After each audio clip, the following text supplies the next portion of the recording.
All right. Thank you, Meg. Thank you so much for that beautiful introduction. Hello, EC. So blessed to be sharing the virtual stage with you now. How The you time is going to doing? fly by, so let's roll right into it. Is there anything that Meg did not touch on that you would like to share with our audience now before we get kicked off with our questions here today? No, I think we'll touch them all in the questions, so we're good. We can get started. Awesome. Great. Okay. So, first of all, I just want to say that I know we're on the same page, or let me just check in and say, what is our role as artists today, as creative beings today, given the state of humanity?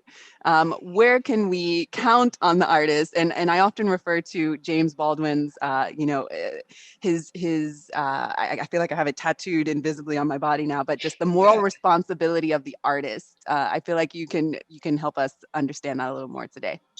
Yeah, I think the moral responsibility of artists is to tell the truth at the times. And that's a lot of the reason why I mentor and work with TransTech to help other people in the community unlock their own power because I work full time as an entrepreneur, as a freelancer. I've been doing that for 3 years and I understand the freedom that comes with that. And I also understand that corporate environments DEI work is cool and policies are cool, but there has to be a culture shift in order for it really to be safe for communities, especially when you're talking about trans folks, queer folks, and then you add other identities on top of that. So artists got to tell the truth, tell the truth at the time. Even when it hurts, even if it hurts, right? I mean, it's like this Yeah. burden as well. I believe that we're all creative beings. I believe that we're all born artists, but that this culture that we're born into kind of numbs us of that feeling. So we need these gentle reminders, and unfortunately, especially let's say in a corporate context or in more of the kind of like how do we say the society that doesn't push us to think outside of the box, just for lack of a better word to say that way. How can we be more confident that we have important things to say as artists, and also maybe piggyback on that and let us know what got you interested in design? So I think as artists, we just have to be intentional. Like my art for me is very therapeutic, it's personal. It's a running joke with my friends that I have cases and cases of artwork that I just don't sell, I don't give away, I just kind of have it because it's healing for me. It's very therapeutic. Ironically, how I got into design, I was actually an engineering major. I was doing really well in engineering, but I was sleeping through class. So my grades were great, but my advisor was like, "So you're sleeping through my class?" And I'm like, "Your class is about how concrete dries. Did I pass the test?" And he was like, "You passed the test, but is this really what you want to do?" And at first, I thought it was a little passive aggressive because this white man was telling me there's not a lot of black people that were taking the classes that I was taking, but I wasn't happy. Like unlock the truth, I wasn't. So I series of events happened and I ended up withdrawing from school and I had a full-time job at FedEx Kinko's, which is now FedEx office. And I was working full times in their graphics department.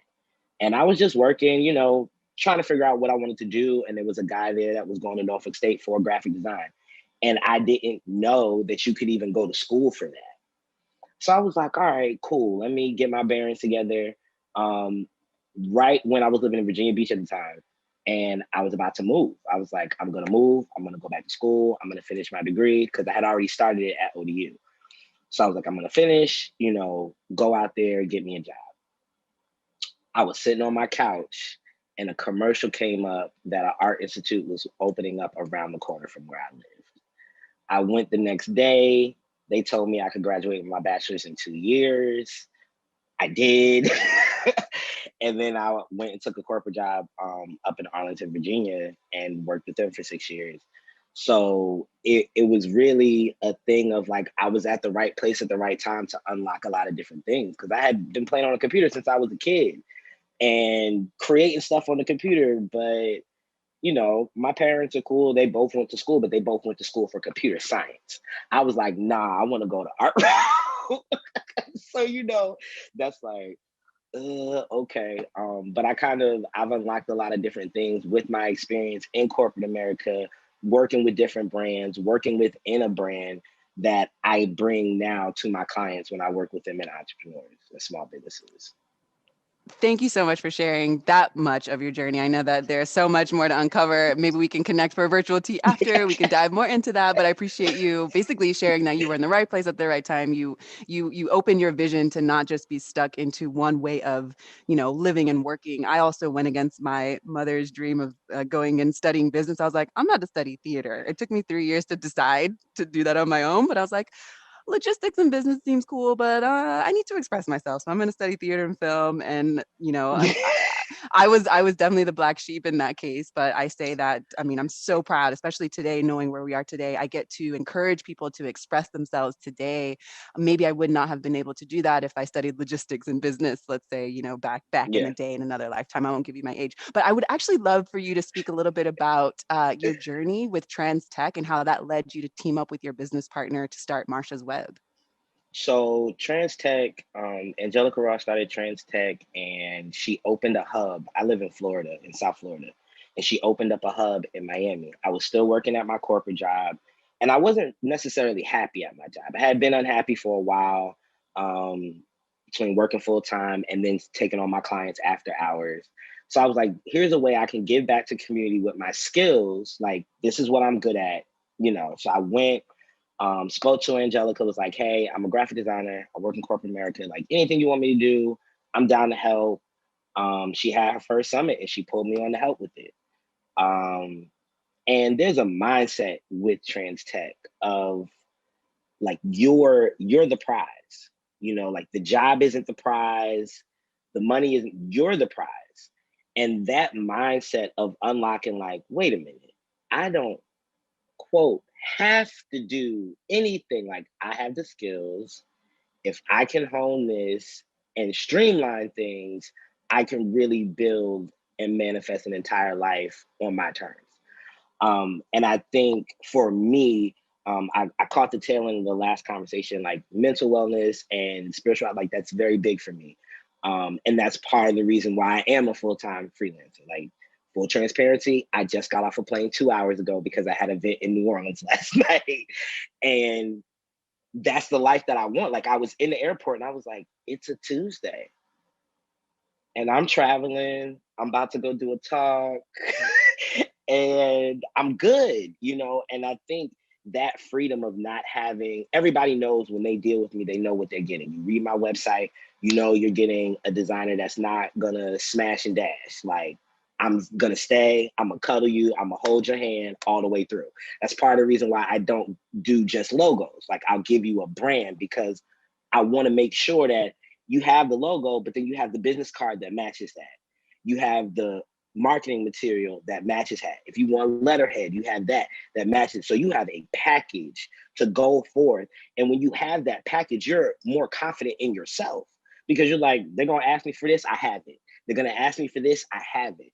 And when you're doing that, you can get out of your head and you're more on your job. Like, you're focused on what you're good at. You're not in your head about little things like, oh, are they okay with this? Are they okay with that? You're like, they are, I'm okay with it. So you'll be okay with it. Let's talk about what I have going on.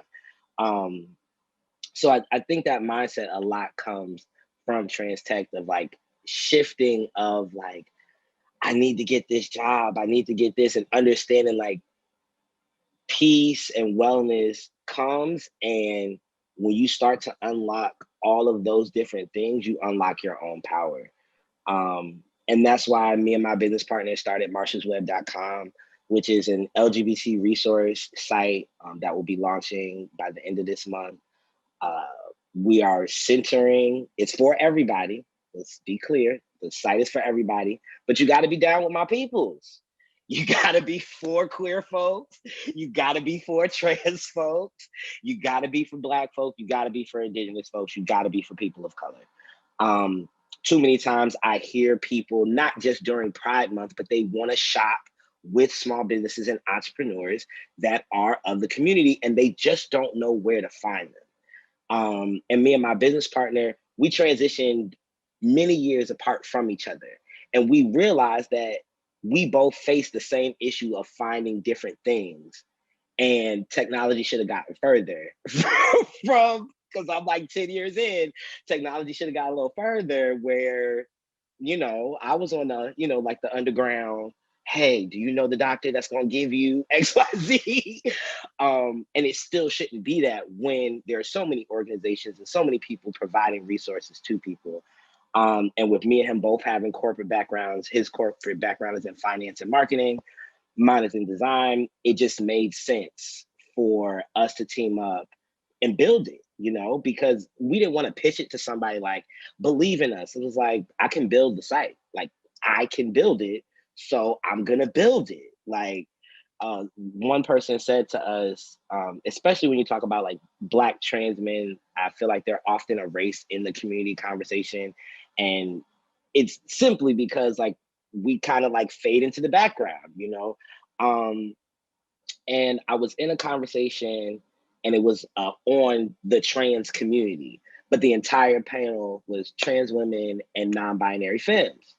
So I'm in the comments like, hey, like, is this a trans femme conversation or is this like an all-inclusive trans community conversation? And it was like, it's all trans community. I was like, so do you feel as though this represents the entire trans community? And it was like, well, if you want a space for trans men, you build that yourself. So when I heard that, and I thought to build Marshall's Web, it was just like, you're gonna tell me to build my own table. I'm gonna build my own table. I'm bringing my seat. I'm bringing a plate, and you can eat too. Yes. So, And you can eat too. How beautiful. You know what? The conversation for me has shifted. I mean, I know we can probably go on for hours talking about, the DEI space that is fairly new, unfortunately, and it's now being pumped up a lot. And so you have a lot of folks who are new to the space or who are transitioning from different roles saying, now I want to make sure that people there, real inclusivity is being practiced, or at least we can figure out ways to do that. And I love that, I'm starting to at least be mindful of my language and saying, instead of asking for a seat at a table, or being rude and pulling out my own seat and be like, I don't care what you think, I'm sitting at this table. Like, well, I want to make my own table. And you can eat here too. And guess what? We gonna eat good. we can eat real good. I love that. I love that you are echoing that sentiment because especially in the queer space, I mean, I feel like we got to, because otherwise, like you say, you come on panels or you come and you are still one of the only, and it's been like, okay, well, I've lived my whole life seeing people on billboards and in marketing and film that don't look like me, and so I have to do the extra step to say, okay, well, can I be a founder of this? I don't, can I be an actor in this? Can I be, because I don't see that represented. So I love that you are highlighting the need for the necessity for that, and if it's not happening, to build your own table. Yeah. So wait, let's talk a little bit more about design. And I would love to actually, before we talk about design, because you're cracking open a lot right now. And I know that folks want to continue to support the work that you're doing. And you're going to do that at the end. You're going to share your socials and things like that. But right now, how can folks go to where you are online, whether it be socials or a website, or how can they be in touch with you? My website is ecameronpizarro.com. Um, all things are there. My socials are there. You can contact me there if you want to work with me. ecameronpizarro.com. And then my business, marshallsweb.com. If you have any businesses that you want listed on marshallsweb.com, you can go to marshallsweb.com right now and put your business in, and that business will be included. Once we vet it, it'll be included for the launch at the end of this month. So that's where you can find me at. Yes, and congratulations as well on the launch. I'll be Thank looking you. for that too. So you Shout out to said, my EC, business partner, Asher McQueen, because this is not a yes, one. It's not a one man show. Ever yes, we yes. do this together Teamwork makes the dream work. all the That's what I time. found. So EC, you've said that a logo is just the beginning and short term. A brand is consistency and recognition. Can you tell us more about what you mean by that? Yeah, I think a lot of times when people think to start a business, the first thing is I need a logo. But when you think about successful businesses, if we think about like the larger ones, Amazon, Nike, they have a logo, but they also have a brand. You have a feeling when you work with them. You know what you're going to get.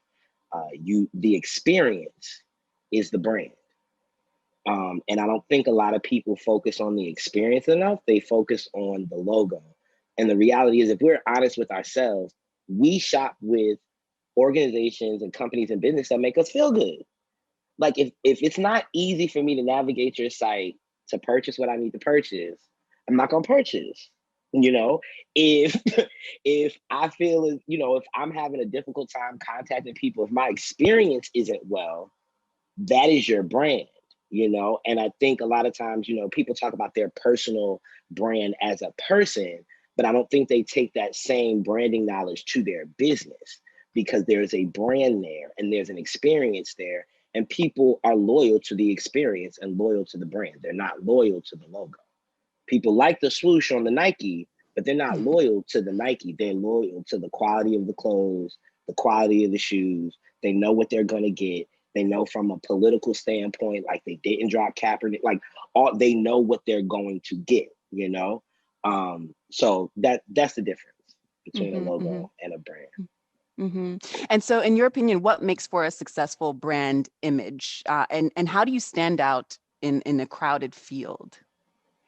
I think being true to yourself, because I think the fact that there are billions of people on this planet, nobody's alike unless you're an identical twin and then you have the identical DNA. So no one's gonna do it just like you. No one is going to produce it just like you. So be true to yourself. If you don't like your branding, speak up. I think that's one of the things with me, is that I'm very hands-on with my clients. I don't just send you a PDF of the brands. We having a whole meeting. Hey, this is what I got. I want to see your facial expression when you see it, so I could be like, "Ooh, you don't like that. Ooh, you're in love," because that's what matters, and that's what builds the confidence. Because I think a lot of times there are a lot of good products and good services that fly under the radar, just because the person that is running it does not have the confidence to say, this is what I do, this is what I provide, and at this level. um I hope I answered that. I think I You did. did, and I'm gonna throw a curveball because I got some Okay. friends, right? I got some friends Mm-hmm. building tech in the Mm-hmm. queer space, body positive, sex positive, and they're Mm-hmm. getting like kicked off of everything. Mm-hmm. So how can a person who wants to create a business or create their brand, but it has to do with these taboo, these culturally taboo topics like body positivity, sex positivity, queerness, and they go on Instagram and they get blocked or they get, flagged, or they get censored. Censorship in the queer digital space. What do you think about that? And how can branding help, or, what do we need to do? It's a big I question. Yeah, I think censorship, it's so loaded, right? Like, from a standpoint of, there is certain stuff I don't want to see. Not that, but like, I don't want to see some guy in a Klan hoodie. You know what I mean? Like a news. I don't want to see that. I don't want to see, people beating up on queer folks. Like, I don't want to see that, right? Um, I think it's gonna take time, because we do know this, that tech is tech is really built for white folks, white cis men. Like, that's the domination of that field. So when you start adding those different layers and you start adding different bodies, there's not if there's not diversity in the building of it, it's not really made for that. I don't have the answer to what the answer to that is. I do know, though, shameless plug, Marshall's Web is sex positive, and we are actually working on having like an 18 and up space, so that sex workers, burlesque dancers, all of that, like, they can have profiles on our sites. It won't be, where kids can find it or whatever, but that is, yeah, yeah. It's a huge, I mean, I love that the transparency behind that, saying that, we're living in it right now and who knows, but hopefully we can cross our fingers and say, as long as I love speaking about emotional intelligence. And one of the things that Mhm. I say that I, as much as I can remind folks, I do, because we all need to be aware of just what you said, EC, that the digital space is being colonized. It is built by a certain kind of person, and it is, censored according to some of those values. And so it's really just, it makes you just go like, okay, so what do I do? Do I decide to not be on tech because I don't feel like I fit in? Or do I build my own tech? Or do I go to the mountains and live in a cave? Like, what do I do? But I find myself saying that as much as as it seems like the world is on fire, this is also a great time to be alive, because we don't know. And I think that the power is in our hands. And I love that you actually started this conversation by saying, how can you shift that power and empower yourself so that you're then, honoring your purpose, and your work is like flowing like that, and you have this authenticity, you want to connect, you want to help people to, do better. So censorship is a huge thing that is happening right now. And thank you for the transparency in that, saying like, you don't have the answers, but you're working on it with your projects at least. Yes, yes. I mean, I think there are a lot of community members though that are also like working with these bigger applications to figure it out, right? Like, but I also think like as language is ever evolving, so is everything else. A lot of people's minds are evolving. Like there are people 10 years ago that like I never met a trans person. And now that language may be I've never met a trans person that I know of, because trans people have always been here. And it's a privilege if you know that a trans person is even trans, because that's actually medical information. So Yes, please drop knowledge. We're listening. We're taking notes. Okay, so I have another question here that was submitted previous to this conversation. For entrepreneurs who are launching their own business, is it best to have your logo and brand identity 100% confirmed before going live with your business, or is this something you can figure out along the way? please don't figure it out along the way. Please don't. Please don't. Definitely have that figured out, because people that can see are visual people. So that memorization of what they saw, whether it be the colors, whether it be any type of imagery or font that you're using, they're always going to connect that back. Um, you have to have a pretty good, solid foundation to do a rebrand if you're like 2 years in. I don't suggest or recommend that, but I would definitely recommend like having the foundation set up, because your business is the house. The brand is the foundation of that. If your brand isn't solid, the house is gonna crumble. I want to put some of these things you're saying like on a hat or like on a t-shirt or something, just to remind folks. It's great. Okay, so what are some of the most common mistakes you see when it comes to designing a logo or creating a brand? They want to put everything in it, and a lot of times less is more. Um, the swoosh became iconic, but it didn't start off that way. It was Nike, the Nike was in the swoosh, all that stuff, and then they broke it down to just that. So I see a lot of times, stay away from cliches. Like it's a clothing business. Every clothing business has like a hanger or something in their logo. Make sure that your logo connects to the business, the experience, and the owner. Those are the three things. Because if your logo and your brand, you're the person that's coming up to say, like, hey, this is what I do, this is what I'm selling, or whatever, and it doesn't connect with you, and they're looking at the logo, they're looking at you, they're looking at the product, they're like, how does this all work?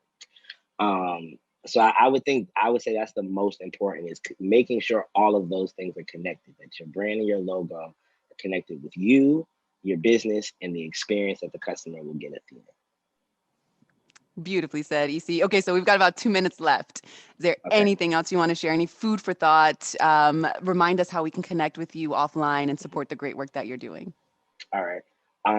Again, my website, ecameronpizarro.com. My socials are on there. You can follow me on Instagram _King of Cups. I put my personal and my business all together, because I just found my followers, they like what I do, but they also like, when I'm traveling and stuff. So ecameronpizarro.com. Again, if you're a small business or entrepreneur or a part of the LGBT community, and want to be listed on marshalsweb.com, please go to marshalsweb.com. There's a resources tab, and you can literally click there to submit a resource, and there's a whole form you can fill out. Um, that's pretty much it. I mean, I really enjoyed this conversation. I was excited for it, and it was lit. So Yes. I hope everybody got something from it because I enjoyed Yes, and I did too. So it. thank you so much, EC. I look forward to connecting with you and chatting more and supporting the great Yes, work that you all are doing after we finish this conversation. Thank you for the food for thought. Thank you for, the on point reminders to be unapologetically ourselves and to put that into our brand so that hopefully we can see some of the trickle effect and we don't need to stay, in a box anymore because pride is every day. I'm proud every day. And as you said before, it's a privilege to even know what we're sharing in this moment. So this is something that we're experiencing now. This virtual space is allowing us to share stories, to encourage each yes. other, to call people out if we need to, and to hopefully inspire inspire folks to just be their authentic self. So EC, thank you so much. Meg, I'm going to pass Thank the you mic so back much. to you. Yes. Thank you so much. I really appreciate it.